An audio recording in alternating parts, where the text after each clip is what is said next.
Donc, chapitre 15, champ électrique, partie 2. La dernière fois de l'explication de la partie 2 n'était pas claire. Pour cela, on va répéter cette partie. Les objectifs de cette partie sont déterminer les champs électriques créés par deux charges électriques, définir une ligne de champ et le spectre d'un champ électrique. Mais d'abord, on va expliquer la force électrique exercée sur une charge ponctuelle placée dans un champ électrique, comme ça, soit un champ électrique ici, et on place une charge ponctuelle Q. Dans ce cas, la charge Q est soumise à une force électrique F, telle que F égale Q fois le vecteur E. Donc, d'après cette relation, il y a deux cas ici. Si Q est positif, on a F et E ont le même sens. C'est-à-dire, si E à droite comme ça, donc la force appliquée à Q est à droite encore comme ça. Mais si Q est négatif, on a F et E en deux sens contraires, c'est-à-dire F et E sont opposés. Comme ça. Si le champ électrique à droite, et si la charge ponctuelle Q, donc F exercé sur Q est opposé à E. Donc, les caractéristiques de cette force électrique sont l'origine, c'est Q, car F est appliqué à Q. La direction de F est comme E, c'est-à-dire si E est horizontal, alors F est encore horizontal. Pour les sens qui est déjà vu, si Q est positif, donc F et E dans le même sens. Tandis que si Q est négatif, F opposé à E, encore déjà vu. Pour le module de F, on a F égale valeur absolue de Q fois le champ électrique E. N'oublie pas que la force est exprimée en newton. Un exemple, soit une charge Q égale -3 10 8 coulombs placée en un point A, où le champ électrique de E égale 500 volts par mètre. Les caractéristiques, la question est donnée, les caractéristiques est représentée F. Donc, caractéristiques et représentation de F. Pour l'origine, c'est A, car Q est placé en A. Pour la direction est horizontale, car E est horizontal. Pour les sens, on a Q négatif, donc F opposé à E. Donc F à gauche ici. Pour les modules, on a F égale valeur absolue de Q fois valeur de E. C'est égal à 1,5 fois 10 à la puissance moins 5 newtons.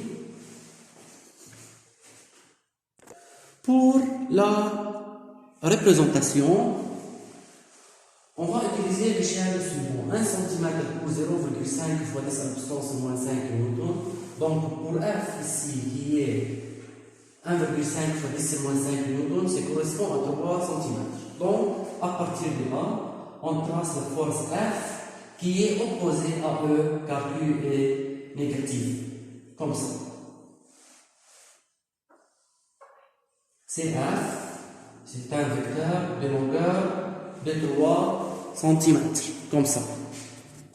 Ici, la superposition des champs électriques. Si on a plusieurs champs électriques créés par plusieurs charges électriques, donc le champ électrique total résultant est égal à la somme vectorielle des autres champs électriques. Par exemple, si on a ici deux champs électriques E1 et E2 créés par exemple par Q1 et Q2, donc on va trouver le champ électrique résultant qui est égal à E1 plus E2. Pour cela, on va construire le parallélogramme formé par E1 et E2, comme ça. Donc, c'est le champ électrique résultant qui est E. Un autre exemple encore, soit Q1 négatif, Q2 positif placé ici, et on va trouver les champs électriques total créés en A. Au début, on a Q1 est négatif, donc le champ électrique de 1 créé par Q1 est centripète, c'est-à-dire dirigé vers Q1, comme ça.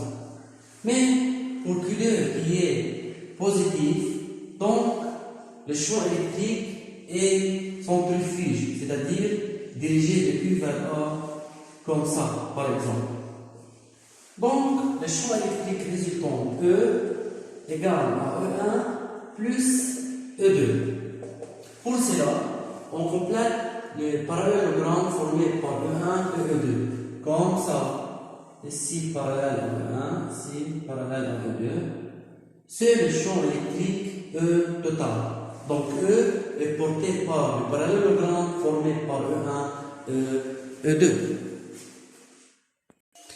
Un autre exemple, maintenant avec des nombres, on a deux champs électriques, E1 égale 500 volts par mètre, E2 égale 750 volts par mètre, et l'angle entre ces deux champs est 40 degrés. Donc on va calculer les champs électriques résultant de deux champs. Maintenant, on a E vecteur égale E1 plus E2. Pour cela, on va représenter E1 et E2 par une échelle convenue. Pour l'échelle, on a 1 cm par exemple correspond à 250 volts par mètre. Donc pour E1 qui est 500 volts par mètre correspond à 2 cm et pour E2 correspond à 3 cm. Donc on suppose maintenant que E2 est horizontal. Comme ça, on trace E2 de longueur 3 cm. Et on mesure avec E2 un angle de 40 degrés. Comme ça. C'est 40 degrés. Puis on trace E1, c'est-à-dire 2 cm. Comme ça. C'est E1. Maintenant, on va construire le parallélogramme formé par E1 et E2, comme ça.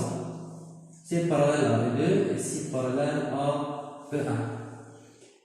Le champ électrique résultant, c'est E qui est porté par ces diagonales. On trouve que sa longueur est 4,7 cm. Donc, pour calculer la valeur de E, on utilise l'échelle ici. C'est 4,7 cm correspond à 4,7 fois 250 sur 1, c'est E égale 1175 volts par mètre. C'est le champ électrique résultant de E1 et 2. Donc maintenant, ligne de champ électrique. La définition est, c'est une ligne tangente dans chacun de ces points au vecteur champ électrique E. En ce point. Par convention, elle est orientée dans le sens de E. Par exemple, si on a un champ électrique quelconque, ici E, ici E, E. Donc, la ligne de champ est une ligne qui est tangente à E en tout point, ici, ici, ici. C'est la ligne de champ électrique qui est orientée par convention comme le sens de E. Maintenant pour les spectres électriques. Les spectres électriques est l'ensemble des lignes de champ qui représentent les champs électriques. Un exemple pour les charges ponctuelles, soit ici une charge ponctuelle négative, on remarque que E est toujours centripète, c'est-à-dire dirigé vers Q car Q est négatif. L'une de ces deux droites est appelée ligne de champ. L'ensemble, c'est une ligne de champ, ainsi de suite. L'ensemble des lignes de champ appelées spectre électrique ou spectre de champ électrique. Même chose pour une charge ponctuelle positive, le champ électrique toujours centrifuge, comme ça. L'une encore de ces droites est une ligne de champ électrique. L'ensemble de ces lignes est le spectre du champ.